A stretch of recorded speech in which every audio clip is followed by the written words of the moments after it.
There are lots of benefits to having shared documents and shared folders when we have people working together. But there is a danger, as I think most of us have discovered this year at school. There's a huge difference between moving and adding when you go from a shared folder to My Drive. So in this case, if we look at Shared with Me, you can see that there's a red folder called ITE that was created by Steve Webster in August.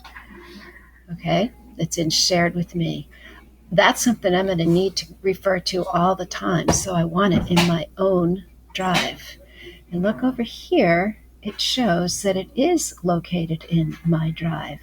That means that I've successfully copied it into My Drive, but have also left it here for everybody else on the team to still see. If I click on My Drive now, I would be able to find that ITE folder. There it is, created by Steve Webster. Okay, so now it's in mine and in shared. So how do we do that? Let me go back to Shared with Me, and I'll pick something else that I haven't put in My Drive. You can see over here. If there's nothing there, I haven't done anything with it.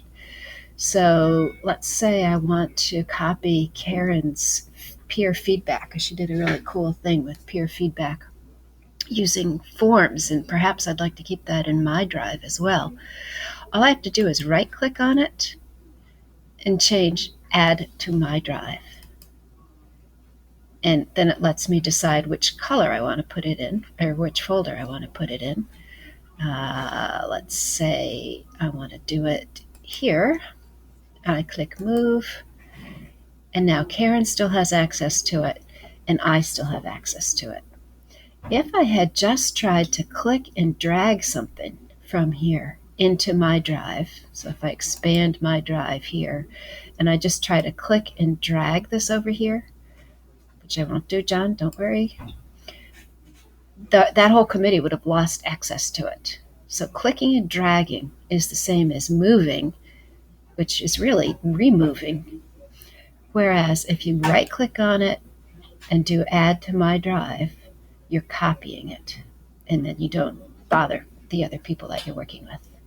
So it might take a little practice, but being able to collaborate on a Google document is fabulous. You don't have to email changes back and forth anymore.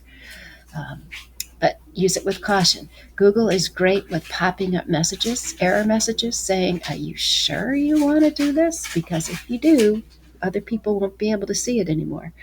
So obviously, if you get that message, stop what you're doing and rethink.